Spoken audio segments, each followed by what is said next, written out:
Hello दोस्तों। आज तैयारी का 11वां दिन है। अब तक हमने 10 दिन में ढेरों वीवीआई सवाल किए, जिसको हमने एग्जाम साथी चैनल पर अपलोड कर दिया है। और आज हम लाए हैं फिर से 3 वीवीआई सवाल जो एग्जाम में बार बार पूछे जाते हैं। तो मैं हूं नितिन और आप देख रहे हैं एग्जाम साथी चैनल, जो क्लास 10th मैट्रिक परीक्षा 2026 का तैयारी कराता है। तो चलिए फ्रेंड, पढ़ाई करते हैं। तो पहला क्वेश्चन देखिए फ्रेंड, पहला क्वेश्चन लेते हैं।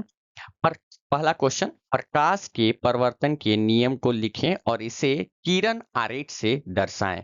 ये क्वेश्चन एग्जाम में 2 नंबर और 5 नंबर में भी कभी कभी आ जाता है। फ्रेंड, आप देख रहे हैं कि इसमें हम कॉपी का जैसा लुक रखे हैं। ये वीडियो में बिल्कुल वीडियो देख रहे हैं आप, बिल्कुल कॉपी जैसा लुक।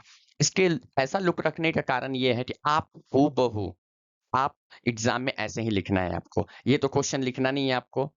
ऐसे कॉपी बहुत सारे ऐसे फ्रेंड को दिक्कत होता है कि एग्जाम में कैसे लिखे। बहुत आजकल हाई लेवल क्वालिटी क्वालिटी का लोग वीडियो डालते हैं, उसमें पता ही नहीं चलता कि लिखना कैसे है कॉपी में। तो इस वजह से हम सोचे कि पहले ना, आपको कॉपी लिखने में प्रॉब्लम आता होगा, तो कॉपी में कैसे लिखना है, एग्जाम के कॉपी में कैसे लिखना है, किस कैसे कलर इस्तेमाल करना है। तो 2 पेन यूज करने के लिए कहता है। आप ये 3 पेन मत यूज करने लगिएगा, क्योंकि एग्जाम में क्वेश्चन नहीं लिखा जाता। तो इस वजह से इसको हम रेड से दिखा दिए हैं। आप ये में ब्लू पेन यूज कर लीजिएगा और ब्लैक पेन यूज कर लीजिएगा, और बिल्कुल ऐसे ही साफ सुथरा डायग्राम बना दीजिएगा ना।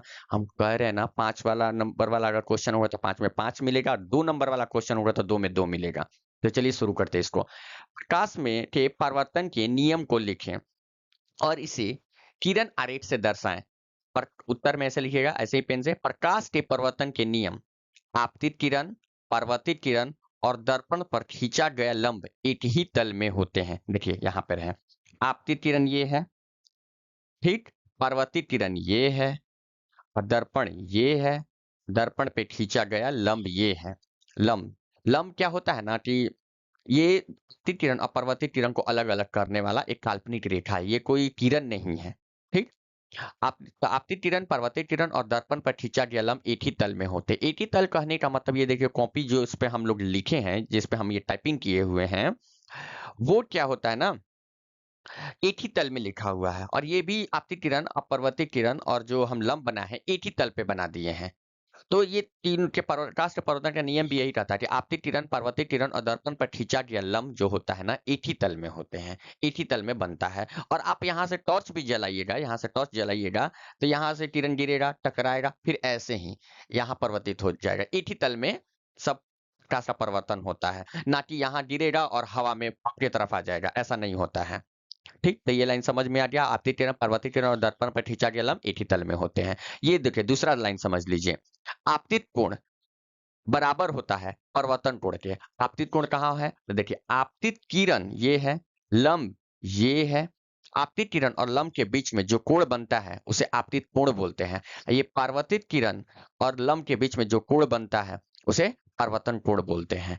ठीक ना। तो ये आपतन कोण, अपवर्तन कोण, प्रकाश का परिवर्तन कभी भी होता है तो आपतन कोण अपवर्तन कोण बराबर होता है, दोनों बराबर। अगर ये 60 डिग्री का होगा तो ये भी 60 डिग्री का, ये 90 डिग्री, ये अगर 80 डिग्री का होगा तो ये भी 80 डिग्री का।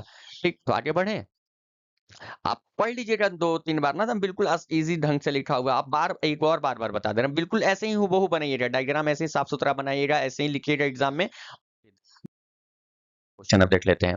ये भी बहुत बार एग्जाम में पूछा गया है। अवतल दर्पण और उत्तल दर्पण में अंतर स्पष्ट करें। देखिए, अवतल दर्पण और उत्तल दर्पण में अंतर क्या है, ये देखिए, दर्पण का साइड, दर्पण का ये साइड व्यू है, साइड से ये दर्पण दिखाया गया है कैसे। ठीक है, मोबाइल को आप ऐसे सीधा पकड़ते हैं ना, सोचिए ऐसे साइड से पकड़ के देखिए, कोई सिर्फ एक लाइन बनाइएगा। वैसे ही देखिए, दर्पण का ये साइड वाला रूप है, ऐसे। ये अवतल दर्पण है, ये उत्तल दर्पण है। हम ऐसा इस वजह से बनाते हैं कि एग्जाम में डायग्राम ऐसा ही बनाना है, को थोड़ी ना अलग गोल बना दें और एकदम रियल जैसा फीलिंग वाला बना दें। तो वैसा डायग्राम नहीं, डायग्राम ऐसा ही बनाना है। तो हम एग्जाम को फोकस करें कि चैनल का नाम भी एग्जाम साथी है, तो एग्जाम पे फोकस करना बस काम है मेरा। अवतल दर्पण और उत्तल दर्पण में अंतर स्पष्ट करें। अवतल दर्पण और उत्तल दर्पण में अंतर कैसे लिखना है, तो अवतल दर्पण ऐसे, उत्तल दर्पण ऐसे, और ऐसे ही कॉलम बना के ऐसे ही, बिल्कुल। देखिए, बिल्कुल हम इसमें बार बार हम आपको याद दिला दे रहे हैं कि हम वैसे ही क्वेश्चन लिखे हैं, वैसे ही करके लिखे हैं जैसे आपको एग्जाम में हूबहू लिखना है। इस वजह से कोई भी एक्स्ट्रा बातें इसमें नहीं डाला गया है। अवतल दर्पण और उत्तल दर्पण में अंतर: अवतल दर्पण, उत्तल दर्पण अंदर की ओर झुका होता है। ये अवतल दर्पण होता है ना, अंदर की ओर झुका होता है। देखिए अवतल दर्पण है, ये जो आप ये दिख रहा है ना, ये लाइनिंग ये पेंट किया हुआ है। डायग्राम में पेंट ऐसे ही दिखाया जाता है। और इधर से चेहरा देखना है तो इधर से लोग देखेंगे। ठीक, इधर इधर जिधर पेंट नहीं किया हुआ है, जिधर लाइनिंग नहीं है, उधर से चेहरा। तो ये अंदर की ओर झुका हुआ है, देख रहे हैं कि अंदर की ओर झुका हुआ है। ये बाहर की ओर उभरा होता है। उत्तल दर्पण क्या होता है? बाहर की ओर उभरा होता है। ये देखिए, ये बाहर की ओर उभरा है। इसका पेंट इधर है। चेहरा आदमी जब देखेगा तो इधर से देखेगा, इसका भी चेहरा देखेगा तो इंसान इधर से देखेगा। तो इसका अंदर की ओर, इसका बाहर की ओर उभरा होता है। बड़ा, छोटा, सीधा या उल्टा, इसमें बड़ा भी प्रतिबिंब बनता है, इसमें छोटा भी प्रतिबिंब बनता है, इसमें सीधा भी प्रतिबिंब बनता है, इसमें उल्टा भी प्रतिबिंब बन सकता है, इसमें बड़ा भी बनेगा। आप मतलब कि आगे पीछे होके देख लीजिएगा। कभी देखिएगा तो बड़ा बन गया, कभी देखिएगा छोटा बन गया, कभी आगे बढ़िएगा तो सीधा बन गया, पीछे जाइएगा तो उल्टा बन गया। इसमें सब तरह के प्रतिबिंब बनता है का चेहरा।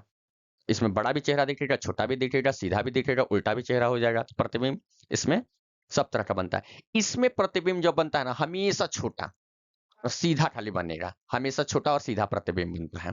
इसका उपयोग कहाँ करते हैं? तो सेविंग में जब दाढ़ी मूंछ बनाना होगा तो बड़ा इंसान आदमी सामने आ जाएगा और बड़ा-बड़ा चेहरा दिखेगा। ठीक है? ब्यू सेविंग दर्पण है। हेडलाइट में भी इसका उपयोग किया जाता है। हेडलाइट देखते हैं ना, अंदर से ही धँसा होता है ऐसे। और ये गाड़ियों का पीछे देखने वाला दर्पण है। ये गाड़ी में जो देखते कार इंसान चलाता है जब, तो आगे लगा रहता है जो शीशा, उसमें यही दर्पण लगा रहता है, उत्तल दर्पण। कि पीछे का गाड़ी ये दूर तक का है ना, ये कवर कर लेता है। इसी चलते पीछे पीछे गाड़ी आदमी दूर से रहता है ना, आता रहता है ना, तो उसमें भी इंसान देख लेता है अच्छे ढंग से, दूर से भी। इसमें क्या होता है ना, ज्यादा दूर जाइएगा तो नहीं दिखाई देगा। इसमें कितना भी दूर रहेगा तो दिखाई दे देगा। इस वजह से गाड़ियों को क्या लिखा हुआ है? गाड़ियों का पीछे देखने वाला दर्पण। ठीक तो है, ऐसे ही लिख दीजिएगा एग्जाम में।